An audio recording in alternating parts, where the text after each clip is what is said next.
우리나라는 매년 14,000명 정도의 사람들이 자살을 하고 있습니다. 이 자살하는 사람들 중에서는 나이 어린 청소년도 있지만 대학생, 부인들, 사업가들, 교수들, 모든 부류의 사람들이 다 포함되고 있습니다.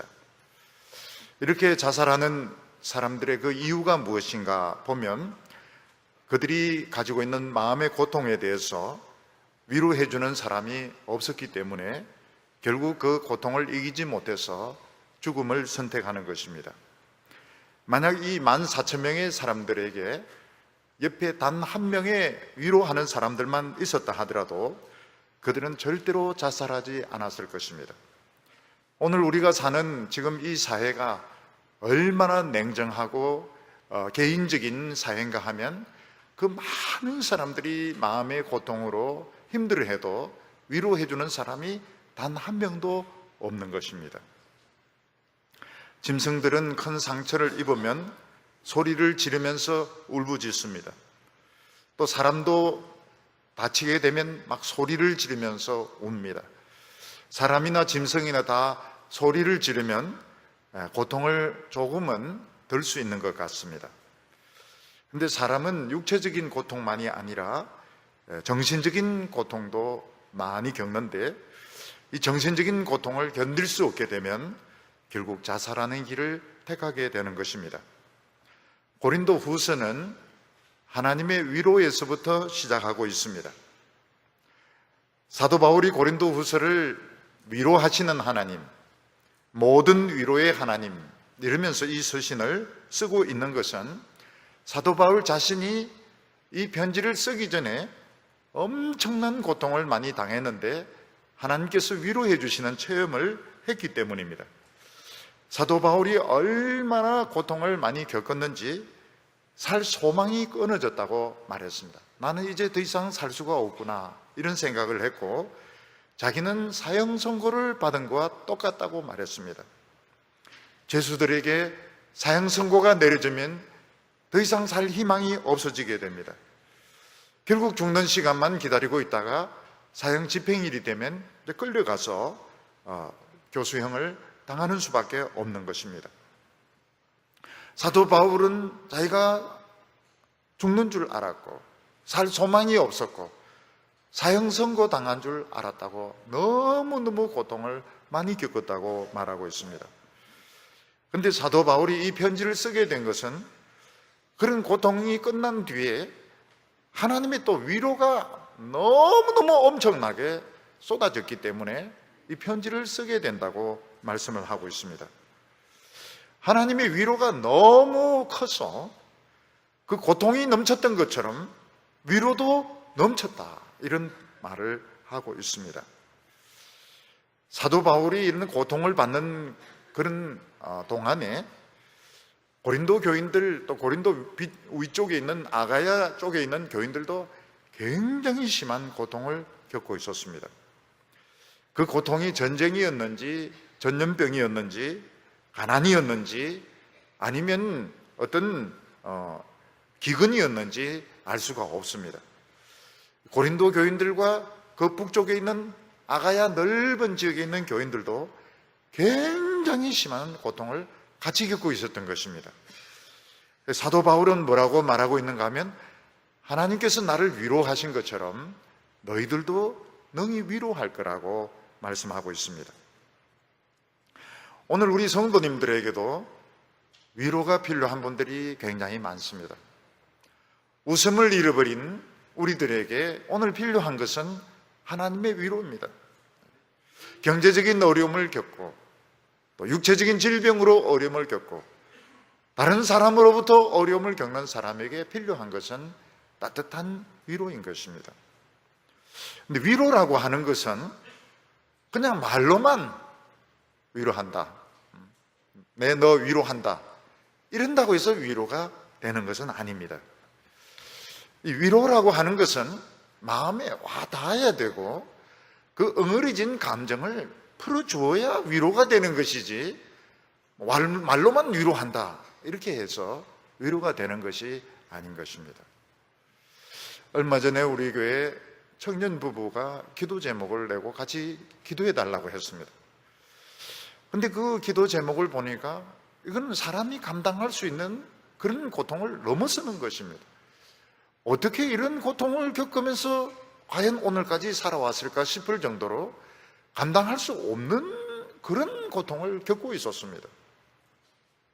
지금 아이들은 지금 초등학교를 다니고 있는데 돈이 없습니다. 남편은 직장을 잃어버렸습니다.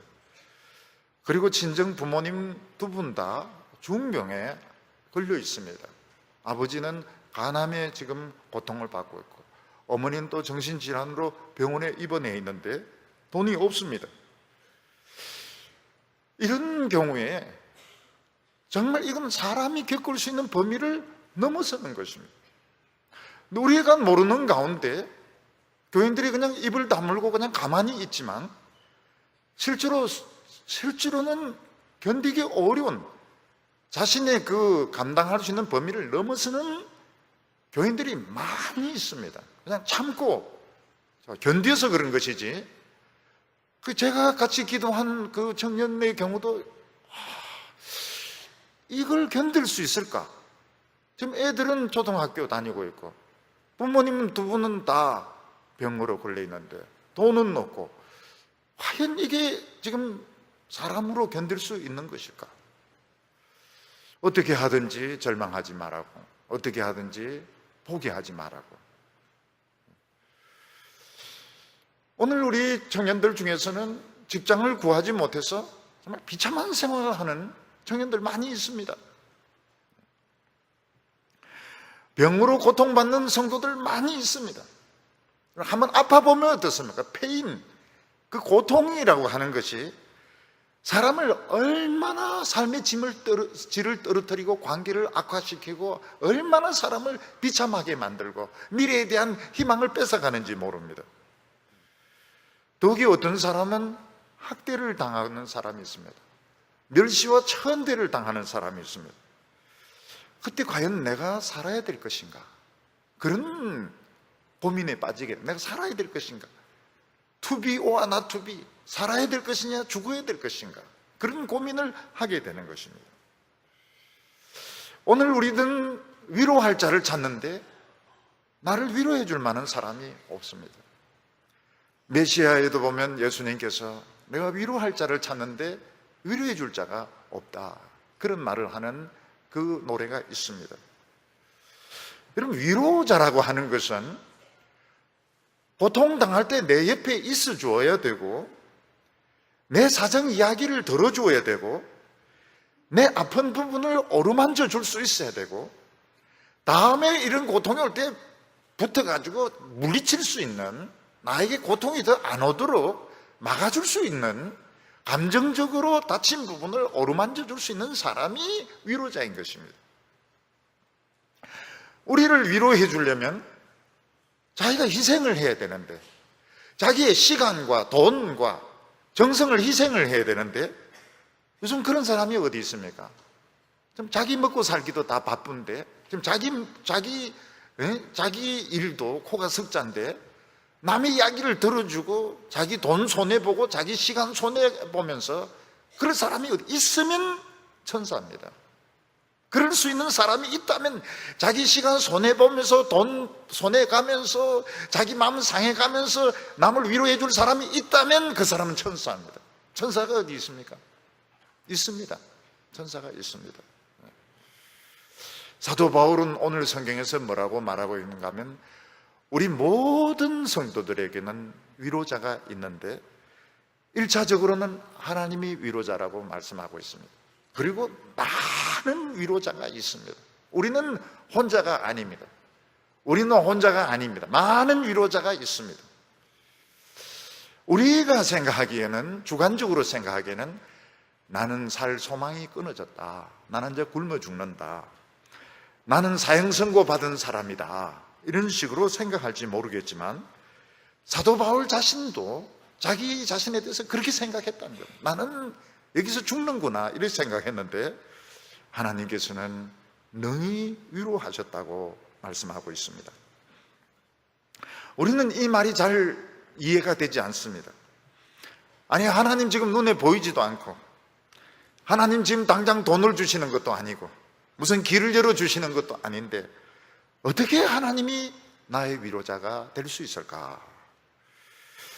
하나님이 내 위로자 되는 이 비결을 찾아야 오늘 우리가 이 시대를 살아갈 수 있습니다. 오늘 이 세상에는 자기 돈 바쳐가면서, 시간 바쳐가면서, 마음 상해가면서 나를 위로해 줄 사람 찾아봐도, 눈 씻고 찾아봐도 없습니다. 오히려 상처 주려고 기다리고 있는 맹수 같은, 하이에나 같은 그런 사람들이 수두룩합니다. 도대체 내가 어디서 위로를 받으며 어디서 내가 마음의 안식을 얻을 수 있겠습니까? 있다고 말하고 있습니다. 하나님이 우리의 위로자가 되신다고 말하고 있습니다. 오늘 첫 번째는 사도 바울은 그동안 있었던 일을 고린도 교회에 대해 이야기를 하고 있습니다. 사도 바울은 2차 전도 여행 때 아시아에서 유럽으로 건너가게 됩니다. 빌립보에서 귀신 들린 점치는 아이를 고친 것과 감옥에서 고생한 것은 우리가 다 알고 있습니다. 아테네에서 최고의 지성의 도시 아테네에서 전도를 했지만 효과를 거의 거두지 못했습니다. 그리고 간 도시가 고린도인데, 고린도는 사람들이 술을 엄청 마시는 도시였고 우상 숭배에 빠진 도시였고 음란이 아주 심한 곳이었습니다. 사도 바울은 과연 이런 세속적인 도시에서 내가 전도한다고 해서 예수 믿을 사람이 있겠는가? 심히 두려워하고 떨었다고 말하고 있습니다. 사도 바울은 기왕 내가 고린도에 왔으니까 되든지 안 되든지 믿든지 말든지 예수님의 십자가만 전하자. 그래서 예수님이 너의 죄를 위해서 십자가에 못 박혀 죽으셨다는 것을 막 사람들에게 전했습니다. 근데 의외로 많은 사람들이 예수를 믿고 교회가 세워지게 되었습니다. 근데 고린도 교인들은 워낙 세상에 젖어있던 사람들이었기 때문에 예수 믿고 난 뒤에도 우상숭배하는 사람들이 있었고, 또 예수 믿고 난 뒤에도 자기 생각에 맞지 않으면 다툼과 분열을 일으키는 사람들이 있었고, 또 부활을 안 믿는 사람들도 있었습니다. 사도 바울이 에베소에 와서 아시아로 다시 건너와서 그 두란노 그 학원을 중심으로 해서 맹렬하게 이 사람들을 가르쳤습니다. 그동안에 고린도 교회는 문제가 많았습니다. 은사도 많았는데 방언의 은사를 최고로 쳤습니다. 방언 못하면은 교인 죽에 못 줄 정도로 방언을 최고로 생각하고, 그리고 분열이 일어나고 다툼이 일어나고 세속주의가 들어오고 이러니까 스데바나라는 사람이 이래가 되겠는가? 그래서 몇 사람 데리고 바다 건너 에베소에 와서 사도 바울에게 고린도 교회 사정을 자세하게 이야기하고 이런 경우는 어떻게 하면 좋냐고 질문을 했습니다. 사도 바울은 그 질문에 대한 답변으로 고린도 전서를 썼습니다. 그런데 이 고린도 교회에서는 사도 바울을 아주 싫어하는 그런 지도자들이 여러 사람이 있었습니다. 그래서 이 사도 바울은 진짜 사도가 아니다. 사도 바울은 진짜 사도가 아니다. 예루살렘 사도가 진짜 사도지, 이 사람은 가짜 사도다. 사도 자격이 없는 사람이다. 이러면서 사도 바울과 교인들 사이를 막 이간질을 시켰습니다. 사도 바울은 직접 고린도로 가서 그런 문제를 설명을 하고 교인들과의 관계를 회복하고 싶었지만 에베소에서 너무 영적 싸움이 치열했기 때문에 사람들은 하나님의 말씀을 배우고 또 핍박하는 사람은 굉장히 맹렬하게 핍박했기 때문에 자기가 고린도에 올 수가 없었습니다. 그래서 디모데를 대신 보내면서 디모데 이야기를 잘 들어주기를 바란다, 이렇게 그 고린도 전서에 그렇게 적어 놓았습니다.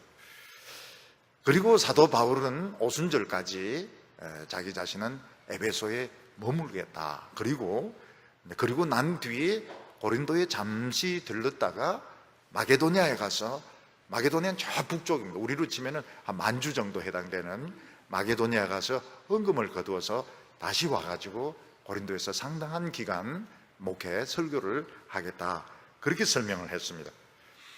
근데 사도 바울이 고린도로 가지 못합니다. 왜냐하면 굉장히 그 이간질이 심해가지고 고린도 교인들이 사도 바울에 대해서 오해를 너무 많이 하고 있었기 때문에 사도 바울이 고린도로 바로 이렇게 직행을 했을 때 아주 심한 이런 다툼이 있을 것 같아서 사도 바울은 마케도니아로 바로 올라가게 되었습니다.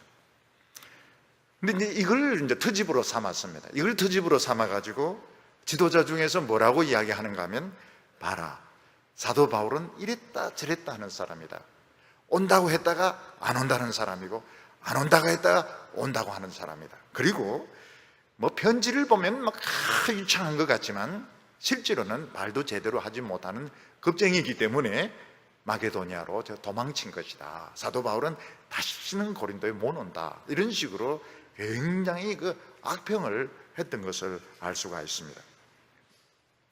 그래서 사도 바울은 굉장히 고민을 하게 됐습니다. 고민에 빠져가지고 중간에 막 전도의 기회가 열리고 설교 요청이 있었는데도 못했습니다. 너무 침체가 심해가지고 사도 바울은 전도도 하지 못하고 설교도 하지 못하고 굉장한 근심 가운데서 마게도니아까지 가게 되었습니다. 근데 다행히 디도가 와가지고 고린도 교인들이 잘 이 생각을 잘 정리해가지고 다시 사도 바울을 신뢰하게 되었다 하는 기쁜 소식을 전해주었습니다. 그래서 사도 바울이 그 이야기를 듣기까지는 아무것도 하지 못했습니다. 너무너무 근심이 커가지고 너무너무 침체가 심해가지고 전도도 하지 못하고 설교도 하지 못하고 아무것도 하지 못했습니다. 디도가 와가지고 고린도 교인들이 잘 그 이해가 되어가지고 다시 하나님의 말씀을 붙들고 사도 바울을 신뢰하게 되고 사도 바울을 만나기를 원한다는 그런 이야기를 듣고 고린도로 내려오게 됩니다. 그리고 그 고린도에서 불멸의 편지 로마서를 쓰게 됩니다. 그래서 이 로마서가 나오게 된 배경이 그냥 어느 별장에서 집필을 한 것이 아니고 엄청난 침체 가운데서, 절망 가운데서, 그리고 이제 하나님의 위로를 받고 고린도 교인들을 만나가지고 참 그 기쁨을 회복하면서 이 로마 전 세계를 내다보고 이 로마서를 쓰게 된 것입니다. 그런데 2장으로 이렇게 넘어가 보면 사도 바울이 마게도니아로 가기 전에 약간 그 오문이 나는 행적이 있습니다. 그게 뭔가 하면 근심스럽게 하는 방문을 한 것으로 나타나고 있습니다. 분명하지는 않지만 사도 바울이 잠시 고린도에 들른 것으로 나오고 있습니다. 그래서 고린도 후서 2장 1절에 보면 내가 다시는 근심 중에 나아가지 아니하기로 스스로 결심하였노니 이런 말을 하고 있는데, 아주 짧은 기간, 하루나 이틀이나 몇 시간 정도 아주 짧은 방문을 한 것 같은 기록이 있습니다.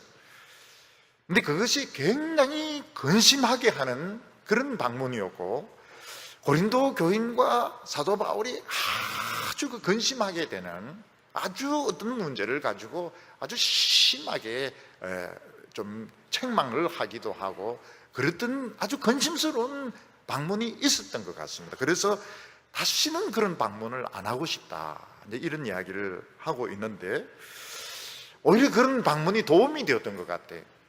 오히려 그런 짧은 근심하는 이런 방문을 통해서 고린도 교인들은 자신들의 그런 처지를 돌아보게 되었고, 그래서 문제를 정리하는 데 도움이 되었던 것 같습니다.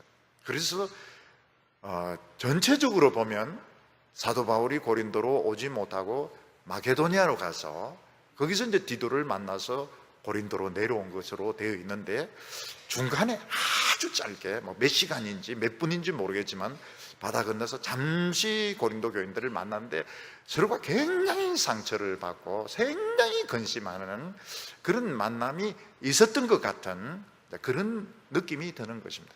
뒤쪽에도 보면 그런 느낌이 듭니다.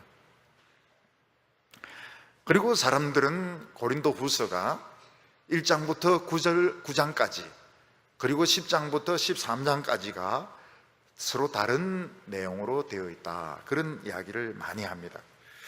1장부터 9장까지는 뭐 여러 가지 물론 좋은 문제, 좋지 않은 문제들 많이 다루고 있는데 10장부터 13장까지는 굉장히 격렬합니다. 자신의 그 사도권에 대해서 변호를 하면서 아주 격렬한 그런 심정으로 편지를 쓰고 있습니다. 그래서 학자들은 중에는 많은 사람들이 그렇게 이야기합니다. 이 뒷부분의 10장부터 13장까지가 먼저 보낸 근심의 편지가 아니겠는가.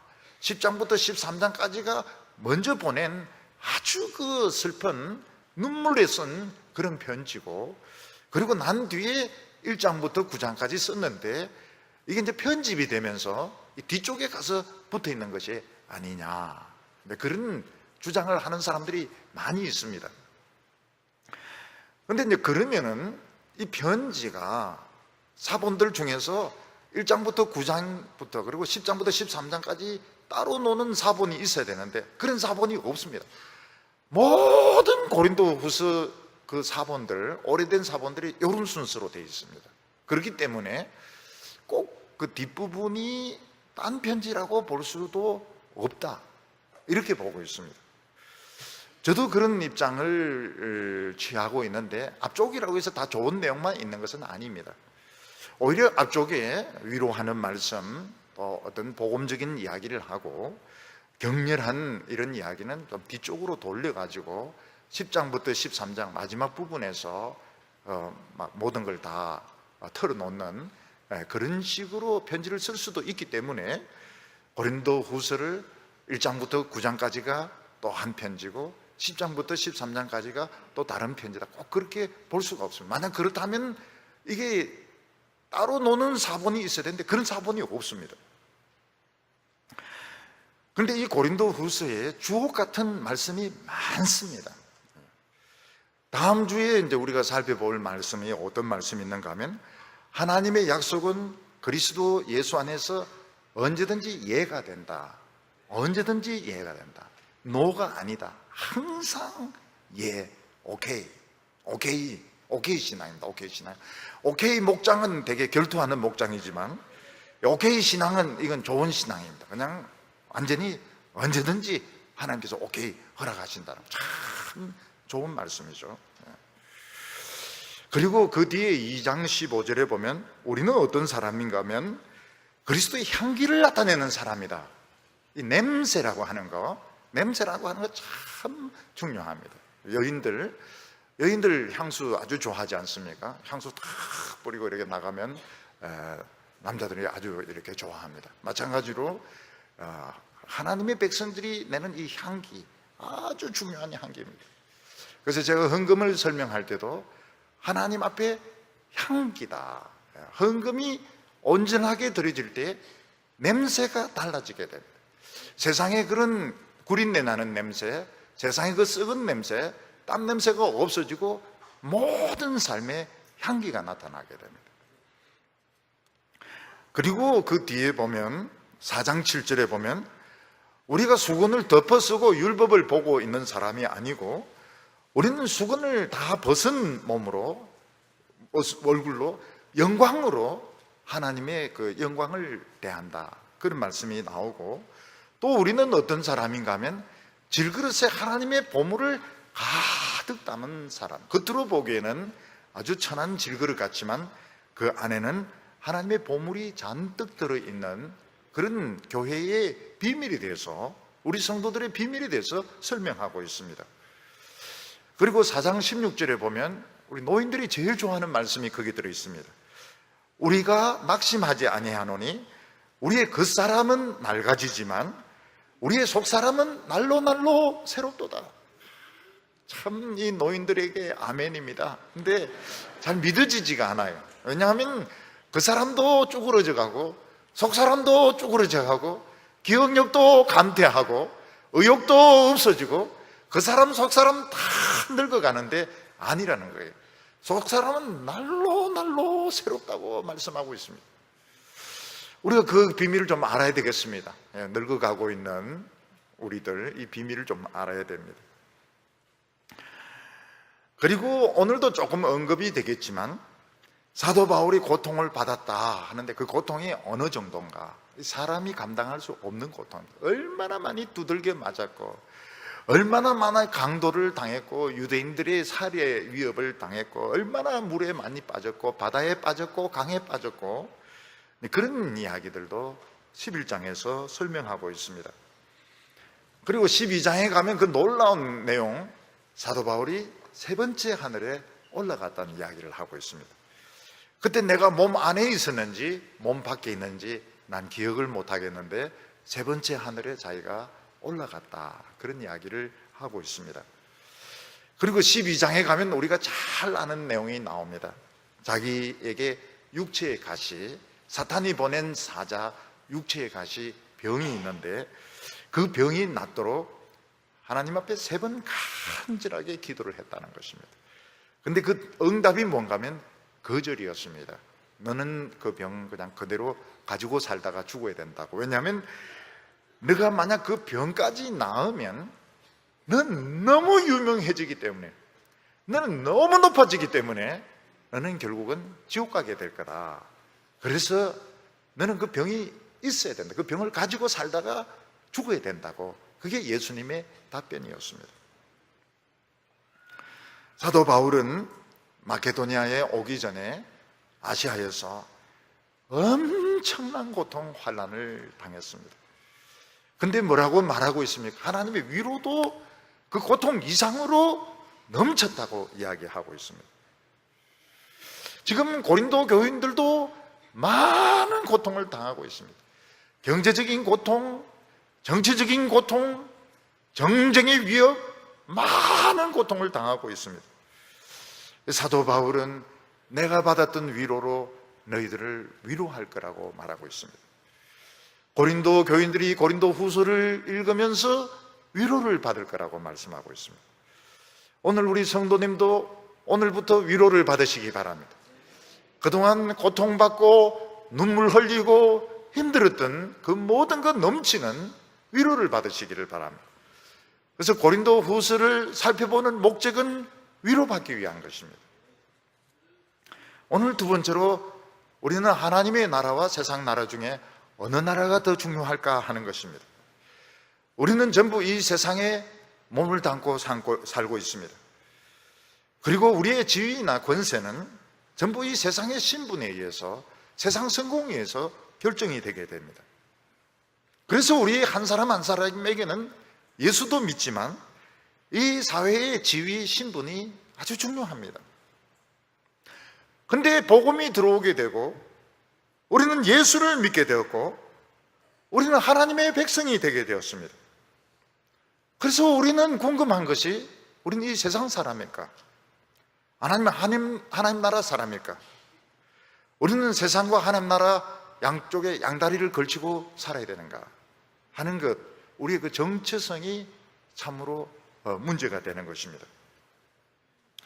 우리의 세상의 행복들, 우리가 세상에 사는 모든 조건들은 이 세상의 지위와 이 세상의 성공에서 결정이 됩니다. 그래서 우리는 예수는 믿지만 성공하기를 원합니다.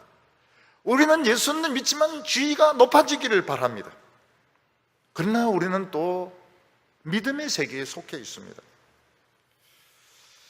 과연 이 세상의 성공과 우리의 믿음 중에서 어느 것이 우리에게 더 중요한 영향을 미칠까? 그게 참 헷갈릴 때가 많습니다. 1절 말씀 보면 하나님의 뜻으로 말미암아 그리스도 예수의 사도된 바울과 형제 디모데는 고린도에 있는 하나님의 교회와 또 아가야에 있는 모든 성도들에게 편지한다고 말씀하고 있습니다. 사도 바울은 고린도 전서 때는 고린도 교인들을 중심으로 해서 썼는데 고린도 후서에는 고린도 교회와 그 북쪽에 있는 아가야 넓은 지역입니다. 아테네 이거 다 포함한 넓은 지역에 있는 교인들을 다 포함시켜서 문안 인사를 하고 있습니다. 우리는 하나님이 말씀이면 전부지 인사가 뭐가 중요한가? 인사가 참 중요할 때가 많습니다. 저는 어디 가서 설교를 할 때 꼭 인사를 합니다.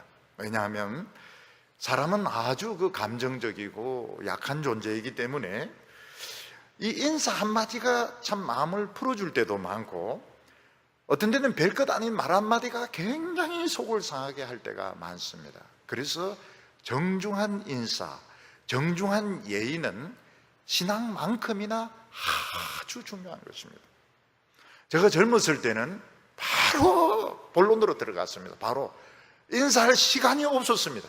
너무 하나님의 말씀을 빨리 전하고 싶어서 인사고 뭐고 다 그냥 집어치우고 바로 그냥 목욕탕 뛰어들듯이 바로 성경 말씀으로 뛰어들었습니다. 근데 나이가 들고 나서는 그렇게 하지 않습니다. 인사가 굉장히 중요하다는 걸 알게 된 것입니다. 예수님은 인사에 대해서 이렇게 말씀하셨습니다. 마태복음 5장 47절에 너희가 너희 형제에게만 무난하면 남보다 더하는 것이 무엇이냐? 이방인들도 이같이 하지 아니하느냐? 이렇게 말했습니다. 우리 예수 믿는 사람들은 이 수직적인 관계, 하나님을 중요시하기 때문에 다른 사람과의 관계를 소홀히 하기 쉽습니다. 그래서 다른 사람에게 인사도 잘 하지 않고 다른 사람과 말도 잘 하지 않습니다. 왜냐하면 기도하면 되었지 뭐. 내가 하나님 앞에 기도하면 되고 내가 하나님 앞에 바른 양심을 가지고 있으면 되는 것이지 내가 왜 굳이 다른 사람에게 인사를 하고 말을 걸어야 되는가, 그런 생각을 합니다. 근데 다른 사람들은 이제 인사를 하지 않고 말을 하지 않는 사람들을 볼 때 좋게 생각을 하는 것이 아니고 항상 나쁘게 생각하게 되어 있습니다. 아, 저 사람은 굉장히 나에 대해서 불만을 가지고 있는 사람이구나. 저 사람은 굉장히 무서운 성격을 가진 사람이구나. 그런 인상을 주게 됩니다.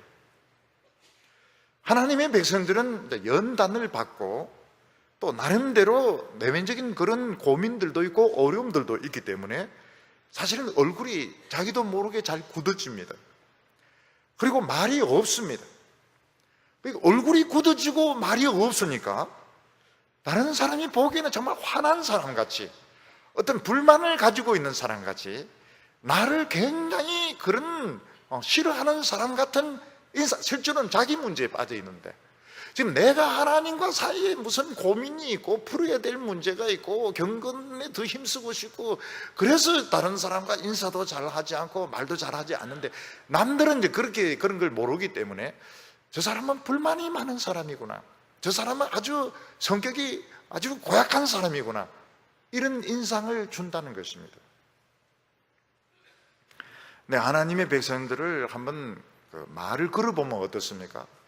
말을 걸어보면 완전히 딴 사람, 말 안 하고 막 인상 쓰면서 주여 이렇게 할 때는 진짜 정말 막 무섭고 가까이 하기 힘들고 그런 사람일 것 같은데 한번 말을 걸어보면 굉장히 따뜻합니다. 말을 참 잘해요. 그리고 또 이렇게 웃는데 보면 매력적입니다. 심지어 매력적이기까지 하다고요. 근데 예수 믿는 사람들에게 약한 게 바로 인사가 부족해가지고 많은 오해를 줍니다. 많은 오해를 줍니다. 저 사람은 굉장히 좀 속에 안 좋은 불만을 가지고 있는 사람이구나, 저 사람은 굉장히 다른 사람에 대해서 미움을 가지고 있는 사람이구나, 이런 오해를 주는 경우가 굉장히 많습니다. 그래서 예수 믿는 사람들은 의무적으로 웃어야 됩니다. 할 짓 없이 그냥 늘 웃고 다녀야 되고, 인사 그냥 무조건 해야 됩니다. 무조건. 그러면 상대방이 뭐라고 하면 적어도 저 사람이 나를 공격하지는 않겠구나, 굉장히 안심이 돼요. 덩치는 큰데 인사도 안 하고 인사하면서 주여 이렇게 하면 좋아할 사람 안 하면 전부 다 무서워합니다. 여성들은 더 무서워합니다. 그러면서도 결혼시켜 주십시오, 이거는 결혼 안 하겠다는 거와 똑같은 겁니다. 결혼 안 하겠다는 거와 똑같은 거예요. 기도할 필요가 없어요. 인상을 뜯어 고치기 전에는 결혼이고 나발이고 생각 안 하는 게 좋습니다. 누가 그걸 좋아하겠습니까? 근데 웃어주기만 하면 완전히 인상이 180도 달라집니다. 굉장히 이미지가 좋아요. 그리고 인사를 하면 상대방이 뭐라고 받아들이면 이 사람은 적어도 나를 미워하지는 않는구나, 공격하지는 않겠구나, 안심을 하게 됩니다. 근데 그럴 용기가 없어요. 너무 연단 많이 당하고 주눅이 들어가지고 남에게 말을 걸 용기가 없습니다. 그래서 점점 따돌림 당하고 점점 멀어지게 됩니다. 근데 하나님께서 은혜를 주시고 자신감을 주시고 사회적인 지위도 주시고 복을 주시고 이러면은 조금씩 자신감이 생기면서 옆에 있는 한 사람인데 인사할 때도 있습니다. 안녕하세요 이렇게 인사할 때도 있고, 어떤 때는 웃을 때도 있고, 그 옆에 있는 사람은 놀랬죠. 아주 흉측한 살인범인 줄 알았더니 웃기도 하고 인사도 다 하고요. 그래 교인들인데 이제 인사를 시키지 않습니까? 인사 안 하는 사람 많습니다. 모르는 줄 알고 있어요. 절대로 안 합니다. 그러다가 어느 날 인사해요. 어느 날 인사합니다. 아주 무뚝뚝하게 성령 충만하시고 은혜 많이 받으시기 바랍니다. 근데 그때부터 이 사람이 풀리기 시작한 겁니다. 이 사람이 사실은 내면적으로 사실은 많이 풀린 겁니다. 뒤를 돌아볼 때는 이때는 그때는 진짜 대단한 것이죠. 하나님의 백성들이 웃을 때, 하나님의 백성들이 남에게 인사할 때 굉장히 매력적입니다. 화장품 필요 없어요. 그냥 웃어주기만 해도 아주 잘생긴 사람들입니다. 근데 인사도 없이 총알같이 팍 쏟아부으면서 넌 죄인이야, 너 회개해야 돼, 막 이러고 탁 돌아서 가면 저 사람 미쳤나 저게? 저 인간이 지금 돌았나 미쳤나? 그냥 총알같이 팍 쏟아부으면서 마태복음 몇절 막 이러면서, 그리고 막 탁 돌아서 가면은 믿을 사람 한 명도 없습니다. 부인도 안 믿고 자식도 안 믿습니다. 너무너무 나쁜 이미지를 주기 때문에. 그래서 이 인사라고 하는 거, 예의라고 하는 거 본론 필요 없어요. 본론 필요 없습니다. 인사하는 거, 예의를 갖추는 거, 웃는 거, 이거부터 배워야 됩니다. 본론 필요 없어요. 본론은 나중에 저절로 다 저 사람 매력적인 사람이구나, 저 사람 믿을 수 있는 사람이야, 그러면 다 통과가 됩니다. 다 모든 것 올 패스입니다. 올 패스. 예입니다. 예. 그리스도 안에서 예입니다. 인상이 들어오가 안 되는 겁니다. 사도 바울은 내가 지금 이 편지 쓰는 것은 고린도교에 무슨 집착해서 그런 거 아니라고 말하고, 이 하나님의 뜻으로 나는 사도기 때문에 한다고 말하고 있습니다. 내가 만약에 하나님의 뜻이 아니고 명령이 아니면 나도 답답해할 거 아무것도 없다는 겁니다. 너희들이 뭐 방언을 하든, 너희들이 뭐 멱살 잡고 싸우든, 너희들이 뭐 우상 숭배를 하든 나 상관할 바가 없다고. 그렇지만 하나님이 시키니까 나는 죽자고 편지 쓸 수밖에 없고 갈 수밖에 없다는 겁니다. 여러분, 부모와 자식과의 관계가 어떻습니까? 그게 끊는다 해서 끊어집니까? 형제 사이는 끊어집니다. 형제 사이는 끊어집니다. 근데 부모하고 자식은 절대로 끊을 수가, 어떻게 이 내 자식을 포기할 수 있습니까? 싸웁니다. 끝까지 싸웁니다. 안 되면 죽습니다. 혀 깨물고 죽습니다. 부모하고 자식은 끊을 수가 없어요. 마찬가지로 목회자와 교인 사이도 그렇고, 사도와 고린도 교회 사이도 그렇습니다.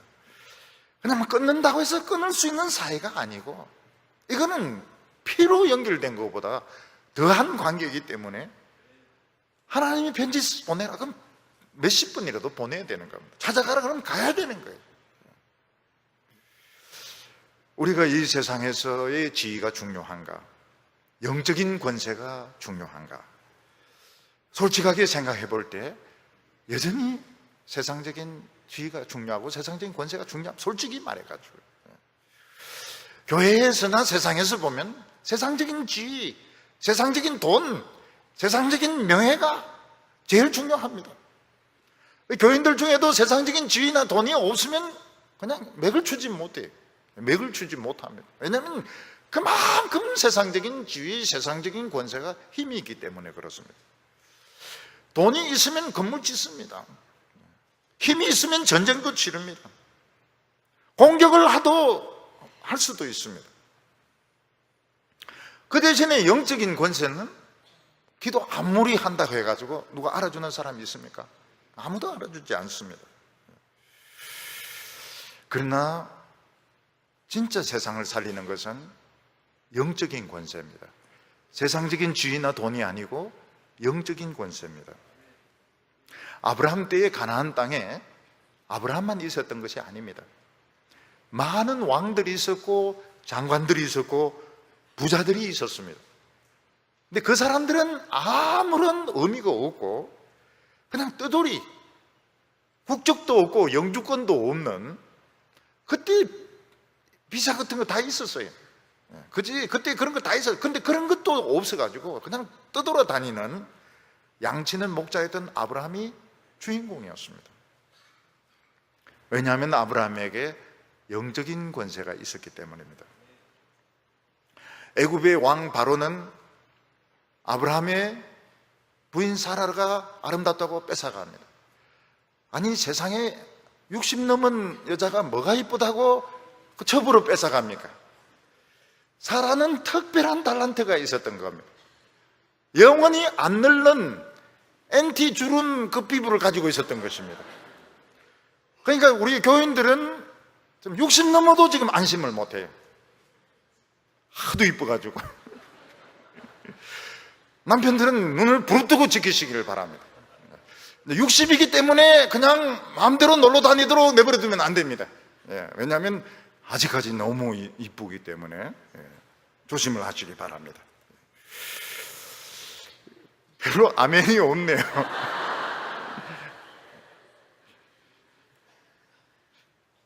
근데 그 뺏어갔는데 도로 내놓습니다.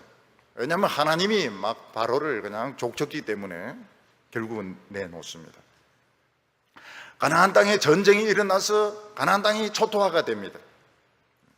근데 아브라함은 자기가 길렀던 그 하인들 데리고 가서 칩니다. 그달로메를 치고 연합군을 쳐가지고 포로들 다 데리고 옵니다. 하나님은 아브라함으로 하여금 소돔과 고모라가 유황불로 멸망하는데 기도하도록 만듭니다. 그래서 결국 롯과 두 딸이 살고 소알이란 한 성이 살게 됩니다.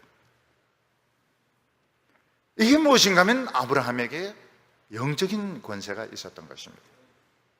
겉으로 보기에는 소돔 왕이 파고를 가지고 있었고 수많은 부자들, 장관들, 그런 성주들 있었지만은 최고의 주인공은 아브라함이었습니다. 야곱은 형 에서에게 쫓겨서 야반 도주를 합니다. 가진 재산 아무것도 없습니다. 물건도 없고 하인도 없습니다. 빈들에서 돌을 베고 잡니다. 거기서 하나님을 만나게 되었습니다. 하나님을 만났지만 야곱은 하란에서 라반의 알바가 아닙니다. 완전히 종이 되었습니다. 20년을 보내는 동안에 하나님은 야곱이 부자가 되게 하셨습니다. 야곱이 도망치는데 라반이 추격을 합니다. 따라잡아요. 근데 하나님이 밤에 나타나서 뭐라고 말합니까? 머리털 하나 건드리면 너희들 다 죽는다. 너희들 여기서 적사를 시키겠다고 말씀을 하십니다. 왜냐하면 야곱에게는 영권이 있었기 때문입니다. 요셉은 형들의 미움을 받아서 애굽의 노예로 팔려가서 정말 밑바닥 인생을 하게 됩니다. 그리고 유혹하는 그 여자 주인을 물리쳤다고 해서 누명을 뒤집으시고 감옥에 들어가게 됩니다. 여러분, 우리는 이야기니까 듣기 좋지만 본인이라고 한번 생각해 보세요. 얼마나 억장이 무너지고 얼마나 억울합니까? 잠이 오겠습니까? 근데 하나님께서는 요셉을 총리가 되게 하셔서 감옥에 나오게 하시고 그 많은 애굽 사람들, 가나안 족속들, 자신의 가족들을 살리도록 해주셨습니다. 왜냐하면 요셉에게 영권이 있었기 때문입니다. 모세는 히브리 노예를 도우려고 하다가 애굽의 노예 감독 한 명을 죽이고 40년을 도망질을 하게 됩니다. 낮아지고 또 낮아지고 또 낮아졌습니다. 불타는 떨기나무 가운데 하나님을 만나고 지팡이 하나 들고 애굽으로 돌아오게 됩니다. 그리고 그 손에서 10가지 재앙이 내리게 되고 결국은 바다가 갈라지면서 이스라엘 백성들은 구원을 받게 됩니다. 우리가 이것을 보면 이 세상의 권세가 당장은 대단한 것 같지만 아주 스케일이 좁습니다.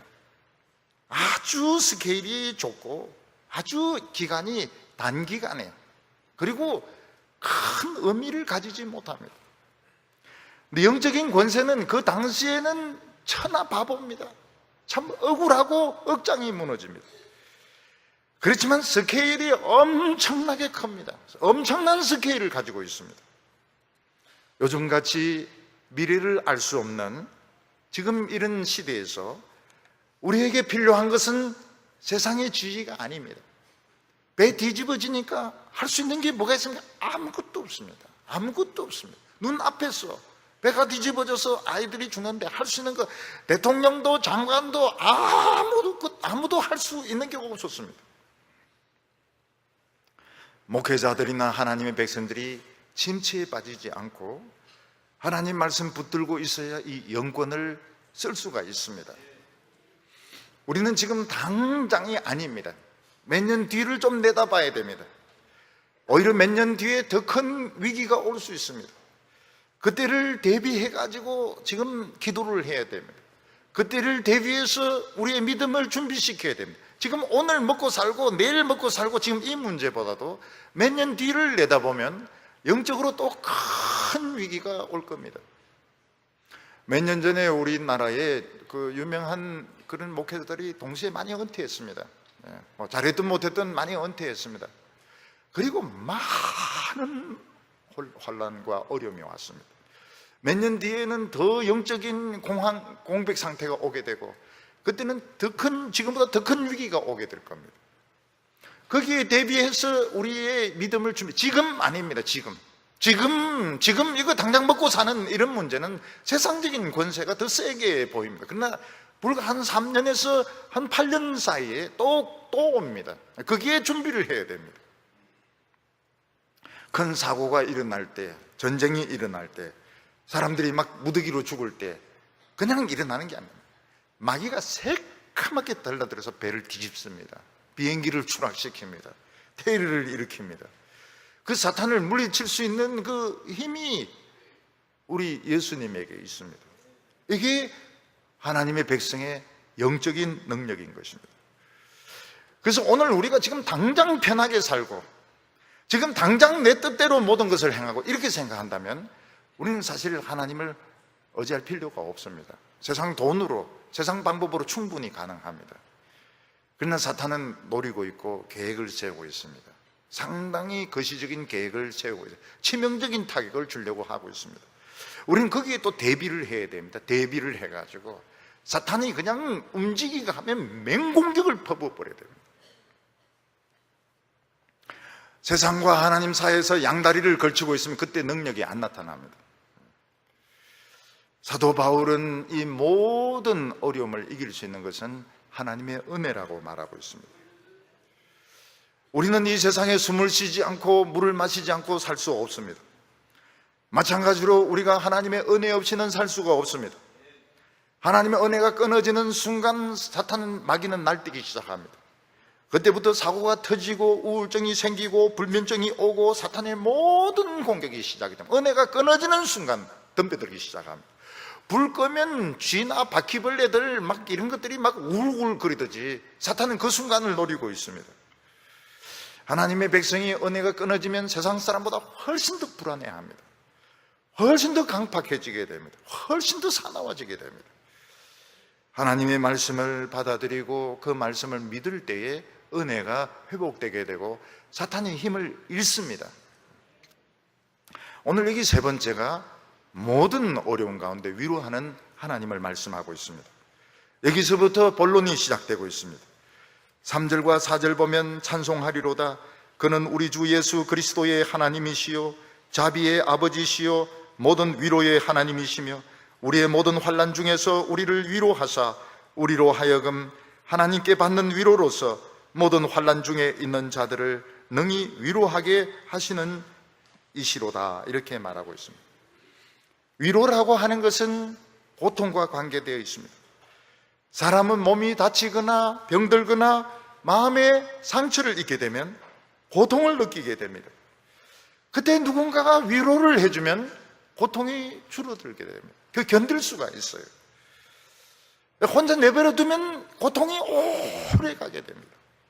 견딜 수 없을 정도로 고통이 점점 커지게 되어서 나중에는 고통을 감당할 수가 없게 됩니다. 사람의 육체적인 고통보다 더 심한 것이 마음의 고통입니다.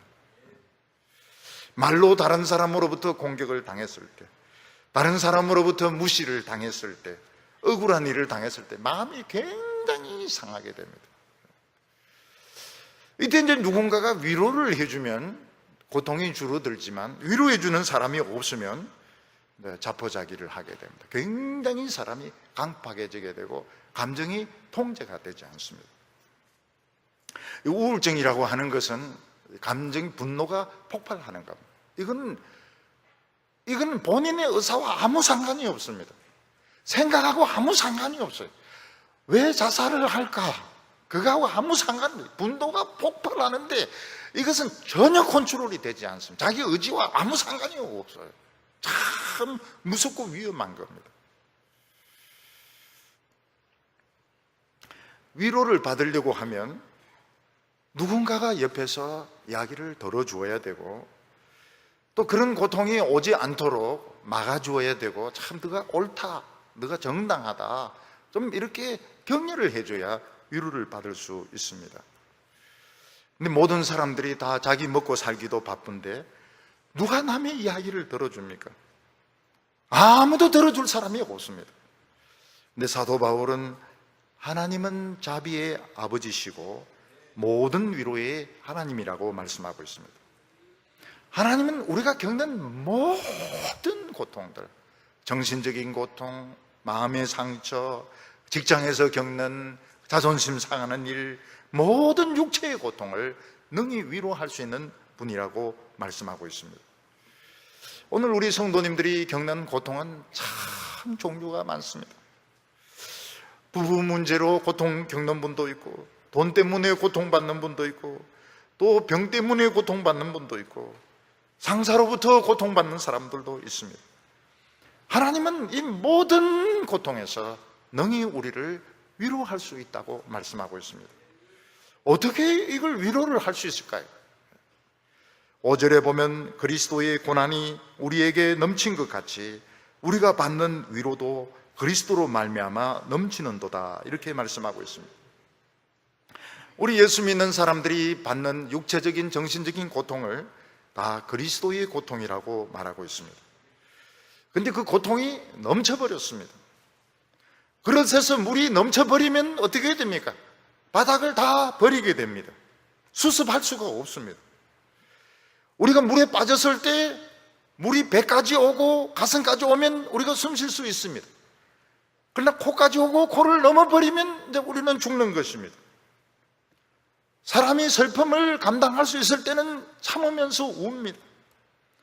근데 그 참을 수 있는 범위를 넘어서 버리면 막 발악을 하면서 소리를 지릅니다. 왜냐하면 물이 넘쳐버렸던 것입니다. 그리고 기절을 해버립니다. 기절을 하는 수도 있고 막 땅에 뒹굴면서 머리털을 뽑거든요. 왜냐하면 이건 수습이 안 되기 때문에 그런 것입니다. 사도 바울은 뭐라고 말하고 있는가 하면 아시아에서 나에게 주어졌던 고통은 내 범위를 넘는 거라고 말했습니다. 감정으로 컨트롤할 수 없는 그런 고통을 사도 바울이 겪었던, 숨을 쉴 수가 없어요. 숨을 쉴 수가 없습니다. 이제 이건 견딜 수, 체면이고 뭐고 필요가 없습니다. 이제는 죽는 것입니다.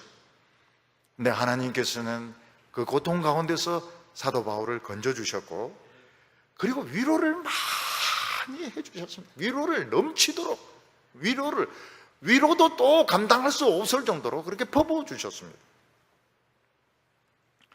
숨을 쉴 수 없을 정도로 위로를 주셨습니다. 하나님 왜 그렇게 하십니까?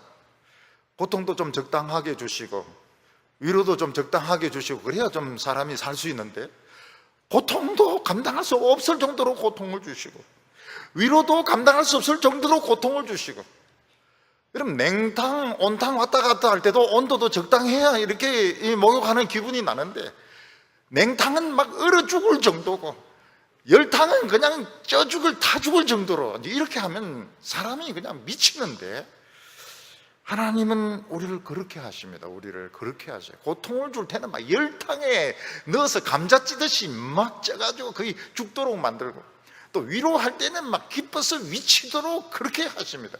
왜 그런지는 잘 모르겠어요. 하나님이 왜 그런 성격을 가졌는지는 우리가 이해할 수가 없습니다. 근데 하나님은 그런 하나님이십니다. 극과 극입니다. 극과 극. 고난을 줄 때는 완전히 그냥 살 소망이 없도록 하고, 위로를 주실 때는 막 기뻐서 미쳐서 날뛰도록 미치도록, 그래서 이래서 미치고 저래서 미치고, 슬퍼서 미치고 기뻐서 미치고, 좌우간 미치기도록 그렇게 만드시는 겁니다. 제가 이 서울에서 개척교회 할 때에 참 다양한 사람들이 모입니다. 근데 그렇게 하다 보면은 아주 힘들게 하는 사람들이 있습니다. 물론 본인은 모르지만은 굉장히 힘들 때가 있습니다. 그러면 이제 어떤 일이 일어나게 되는가 하면, 이런 데서 연락이 옵니다. 신입사원들 수련회를 하는데 그 강원도 설악산 켄싱턴 호텔에 와서 수련회 설교를 해달라고 꼭 연락이 옵니다. 우리 절대로 우리 그런 연락 안 합니다. 그래서 이런 데서 연락이 와요. 그래, 아내하고 이제 그곳으로 이제 운전해서 갑니다. 그 켄싱턴 호텔이 설악산 바로 앞에 있습니다. 바로 앞에. 그때 우리 형편으로는 호텔에 들어가서 뭐 잠을 자고 이런 상상할 수 없는, 우리 그냥 맨 땅에서 자야 되는 이런 처지인데, 그게 참 좋은 강사니까 호텔의 좋은 방에, 우리 특실에 우리를 쓰도록 하고 그 호텔에서 식사를 줍니다. 그러면 굉장히 위로가 돼요. 굉장히 위로가 됩니다. 호텔에서 하나님께서 그 경치 좋은 곳에서, 그러면 아침 일찍 일어나서 울산바위까지 갔다 오고, 또 뭐 저 폭포에도 갔다 오고, 굉장히 기분이 좋아요. 그러니까 이 교회에서 겪었던 것은 다 잊어먹습니다. 왜냐하면 그 설악산 공기가 너무 좋아가지고, 호텔 분위기가 너무 좋아가지고, 그리고 청년들이 막 은혜 받고 막 이런데 얼마나 좋은지 몰라요. 고통도 고통이지만 위로도 또 넘칩니다. 또 어떤 교인들과 좀 관계가 불편했는데, 아주 좀 불편이 좀 심했습니다. 그때 이제 강원도의 그 한림대학교에서 강원도에 있는 대학생들 다 모여가지고 수련회를 하고 있었는데, 학생들이 은혜를 굉장히 많이 받았어요. 은혜를 굉장히 많이 받았습니다. 그날 저녁에 학생들이 전원이 일어나서 기립박수를 했습니다. 그리고 그 꽃다발을 주는데, 보라색 꽃다발인데 아주 참 좋아하는, 들꽃에 가까운 그런 보라색 꽃다발을 저에게 안겨다 주면서 그 대학생들이 전문이 기립박수를 하는데 굉장히 기뻤습니다. 너무너무 기뻤습니다.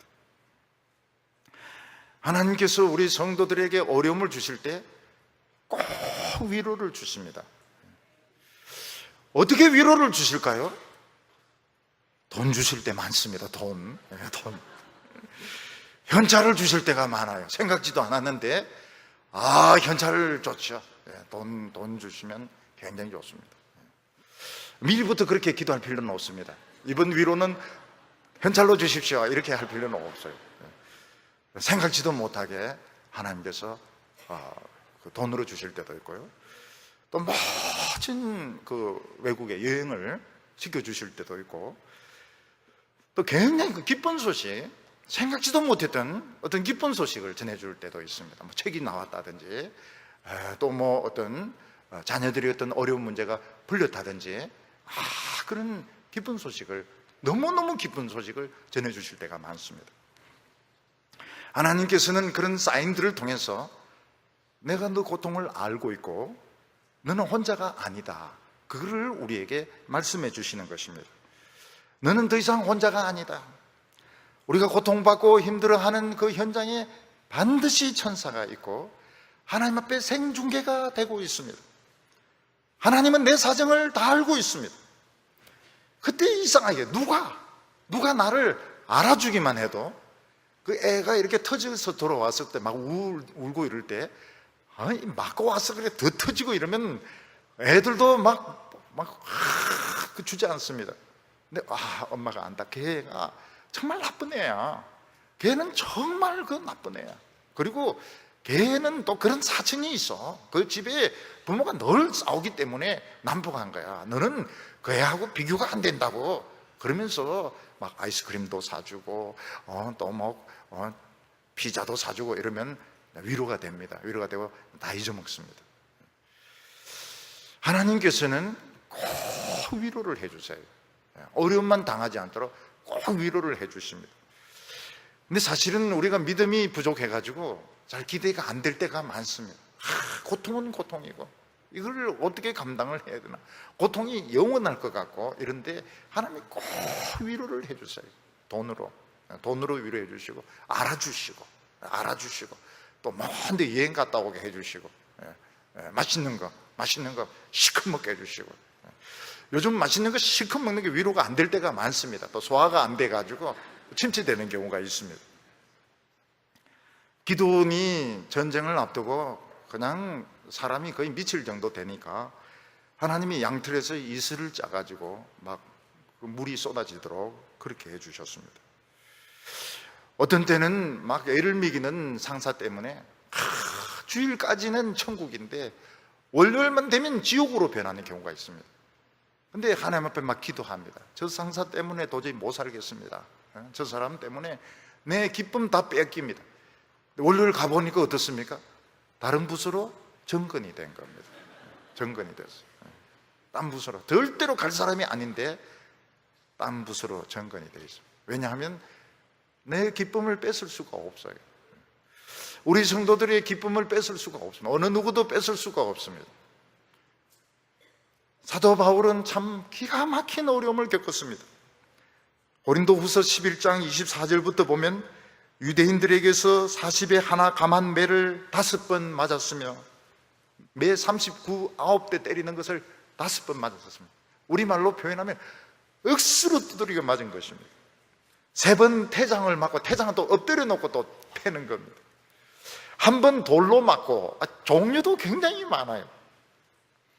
여러분 군대 훈련 받아보면은 요즘은 진짜 군대가 정말 군대 생활하기 쉽습니다. 옛날에는 종류대로 맞습니다. 종류대로 야구 빠따부터 시작해서 야전삽부터 그 다음에 막 종류대로 맞습니다.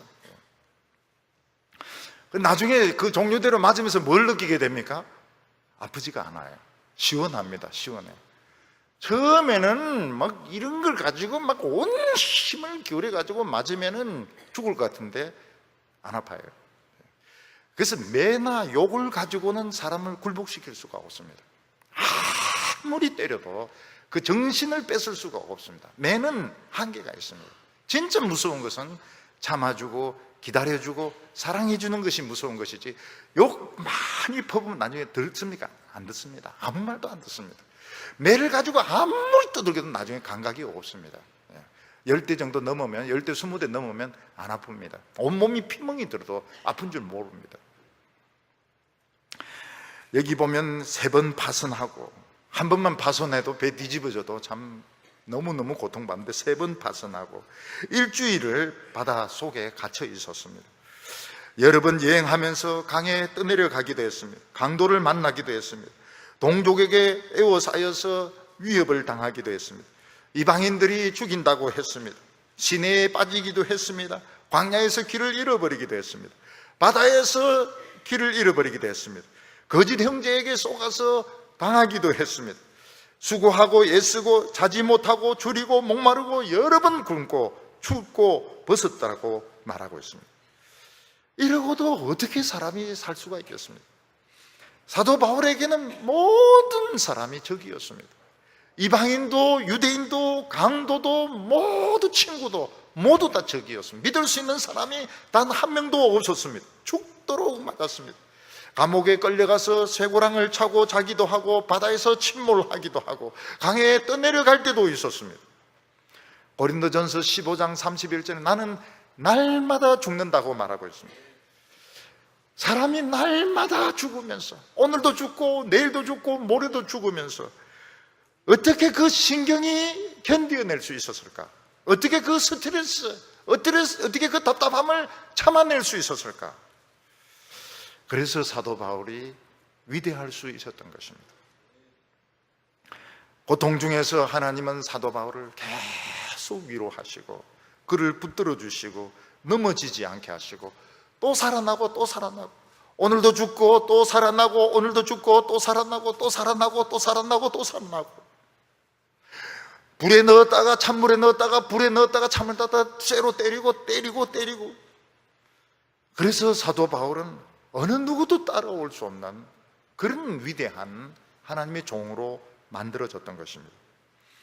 사도 바울은 고린도 교인들도 이런 고통을 당하는 줄 알고 있었습니다. 물론 그들의 고통은 사도 바울에 비할 것은 아니지만 사람들은 각자 자기가 겪는 고통이 제일 힘들다고 생각을 합니다. 사도 바울은 뭐라고 말하고 있습니까? 여러분들이 고린도 후서를 읽으면 위로를 받을 거라고 말하고 있습니다.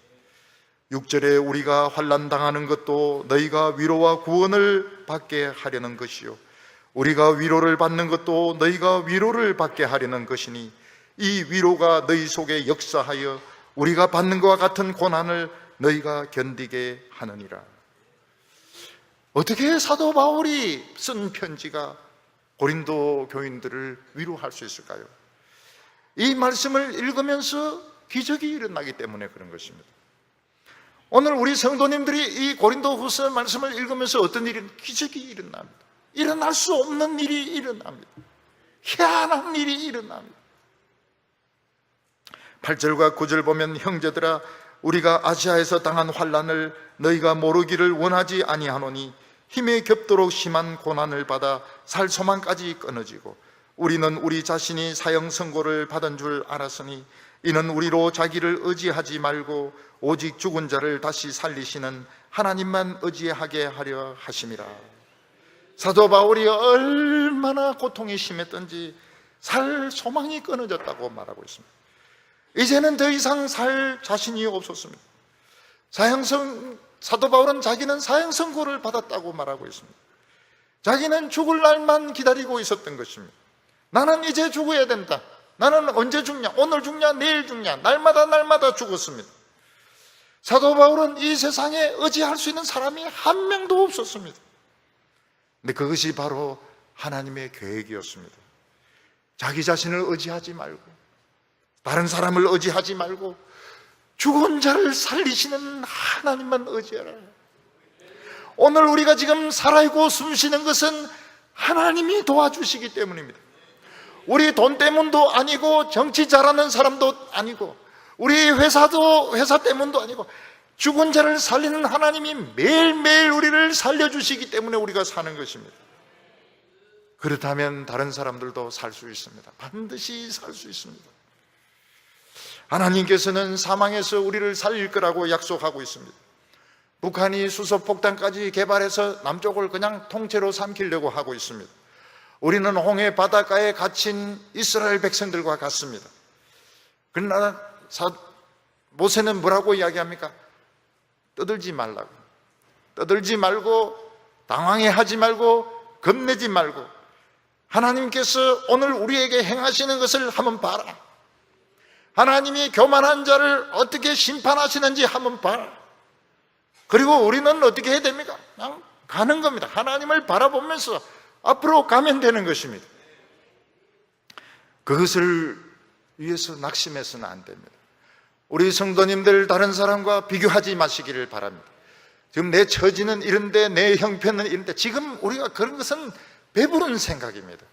오늘 우리에게 중요한 것은 사느냐 죽느냐 하는 문제고 이 모든 것은 하나님께 달려 있습니다. 낙심해서는 안 됩니다. 방심해서도 안 됩니다. 절망해서도 안 됩니다. 근데 중요한 것은 말씀의 종을 위해서 꼭 기도를 해야 됩니다. 11절에 너희도 우리를 위하여 간구함으로 도우라. 이는 우리가 많은 사람의 기도로 얻은 은사로 말미암아 많은 사람이 우리를 위하여 감사하게 하려 함이라. 이런 목회자가 무슨 기도가 필요한가? 목회자만큼 기도가 필요한 사람이 없습니다. 목회자가 시험 들면 온 교회가 시험 들게 되어 있습니다. 모든 것은 하나님의 말씀과 함께 갑니다. 하나님의 말씀이 없는 축복은 진짜 축복이 아닙니다. 오늘 우리에게 하나님의 말씀이 풍성하게 살아있다면 우리는 절대로 망하지 않습니다. 하나님은 능히 우리를 위로하신 말씀만 있으면 위로가 됩니다. 왜냐하면 하나님이 같이 계시기 때문에 그렇습니다. 우리에게 지금 심장이 제일 중요한 부분 아닙니까? 여러분은 하나님의 말씀의 종을 지켜주어야 됩니다. 하나님 말씀의 종을 지켜주어야 여러분도 살 수가 있습니다. 오늘 우리 성도님들 혼자가 아닙니다. 혼자가 아니고 지금 겪고 있는 이 어려움은 아무것도 아닙니다. 하나님은 더 큰 위로를 주실 겁니다. 사탄은 앞으로 더 큰 것을 노리고 있습니다. 거기에 준비를 해야 됩니다. 믿음의 큰 권세를 가지고 준비를 해야 됩니다. 앞으로 3년부터 8년 사이에 준비를 하고 있어야 됩니다. 사탄이 큰 시험을 할 때 대반격을 해가지고 요셉처럼 나라를 살리고 가족을 살리는 우리 성도님들 다 되시기를 바랍니다. 기도드리겠습니다. 자비의 아버지시며 위로하시는 하나님 아버지, 오늘 저희들을 위로해 주시기를 원합니다. 우리 성도님들이 말을 하지 않고 있어서 그렇지 우리 마음은 많이 상해 있고 불안하고 두렵고 고통 중에 있습니다. 우리 나이 들어가시는 성도님들, 나이 들어가고 늙어가는 것이 얼마나 고통스러운지 모릅니다. 젊은이들에게는 말 못할 그런 어려움들이 또 많이 있습니다. 부인들에게는 부인들 나름대로 마음속에 많은 화병들이 있습니다. 오늘 하나님께서 우리를 위로해 주셔야 되겠습니다. 우리 인간의 짧은 지혜로는 하나님이 어떻게 우리를 위로하실지 우리는 예측할 수가 없습니다. 오늘 하나님께서 한 분 한 분의 손을 잡아주시기를 원합니다. 그 아픈 부분을 어루만져 주시고 아들아 내가 안다, 딸아 내가 안다, 절대 굶어 죽지 않을 테니까, 절대로 사람이 너를 해치지 못할 테니까 걱정하지 말라고 위로하여 주시기 원합니다. 돈을 주시기 원합니다. 여행할 수 있도록 해주시기를 바랍니다. 생각지 못했던 자녀들의 문제가 해결되게 하여 주셔서 위로받게 하여 주시옵소서. 예수님의 이름으로 기도하옵나이다.